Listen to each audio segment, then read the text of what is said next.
আমরা তো বরাবরই বলে এসেছি যে আমরা সংবিধান সংশোধন করতে চাই। আমরা সংবিধান সংস্কারের কথা কখনোই বলিনি। আমরা 31 দফাতে যেমন কমিটেড, ঠিক তেমনিভাবে আমরা কমিটেড হচ্ছি জুলাই সনদে। জুলাই সনদ বাস্তবায়নের দাবি সংসদ আদায় না হলে রাজপথে ফয়সালা হবে। One parcel, more ways to send. Pathao parcel has expanded. Explore the new parcel. এই প্রশ্নটা আসলে আমার কাছে মনে হয় যে মানুষকে বিভ্রান্ত করার জন্য এই প্রশ্নগুলো তোলা হচ্ছে। জুলাই সনদ তো আমরা স্বাক্ষর করেছি একসাথে, যে সমস্ত দলগুলো আমরা আন্দোলন করেছি একসাথেই স্বাক্ষর করেছি, এবং জুলাই সনদে প্রতিটি অক্ষর আমরা বারবার করে বলছি যে আমরাই বাস্তবায়ন। কারণ হচ্ছে যে কথাগুলো বলা হয়েছে, যে গণভোটের কথা, সেই গণভোটের একটা অংশ তো আমাদের সঙ্গে কোনো আলোচনাই হয়নি। যে কথাটা বলা হয়েছে, অর্থাৎ আমরা বারবার করে যে কথা বলতে চাচ্ছি যে আমরা এই যে উচ্চকক্ষে অনুপাতিক হারে ভোট পরবর্তী অনুপাতিক হারে যে আপনার প্রতিনিধিত্ব হবে, সেই বিষয়টাতে আমরা কখনোই একমত হইনি। এবং সেখানেই তারা আমাদের সঙ্গে, আমি সেই সময় আপনার যদি মনে থাকে, আমি স্টেটমেন্ট দিয়েছিলাম আমি নিজে, যে জাতির সঙ্গে প্রতারণা করা হয়েছে।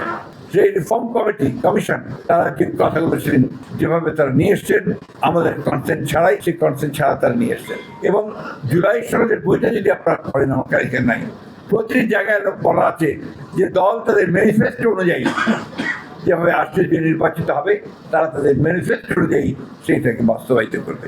আমরা বারবারই এই কথা বলেছি, এবং আমরা উই আর কমিটেড। আমরা 31 দফাতে যেমন কমিটেড, ঠিক তেমনিভাবে আমরা কমিটেড হচ্ছি জুলাই সনদে। কিন্তু সেটা আমরা যেভাবে চেয়েছি সেইভাবে আমরা বলছি। এখানে সম্পূর্ণভাবে ভুল ব্যাখ্যা দেওয়া হচ্ছে যে আমরা জুলাই সনদ বাস্তবায়ন করতেছি না।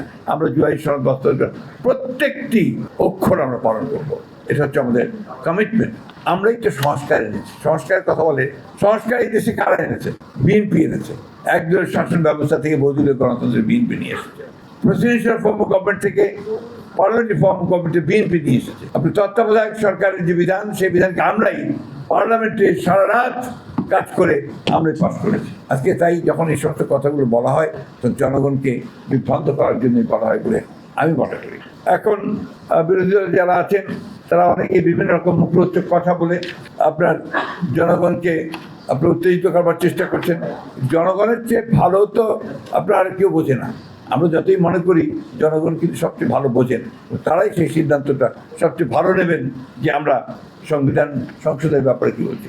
এখন যে কথাগুলো নিয়ে তাদের কথা, সংবিধান সংস্কার আর সংবিধান সংশোধন, আমরা তো বরাবরই বলে এসেছি যে আমরা সংবিধান সংশোধন করতে চাই। আমরা সংবিধান সংস্কারের কথা কখনোই বলিনি। সুতরাং আমাদের যেটা জনগণ আমাদেরকে যে ভোট দিয়েছে, ম্যানিফেস্টোর মধ্যে যেটা ছিল, সেই ম্যানিফেস্টোতে আমরা 2/3 মেজরিটি নিয়ে বিএনপি আজকে রাষ্ট্র পরিচালনার দায়িত্ব পেয়েছে। সুতরাং ওই জায়গায় কোনো রকমের কোনো আপনার বিভ্রান্তি, কোনো অবকাশ আছে বলে আমি মনে করি না।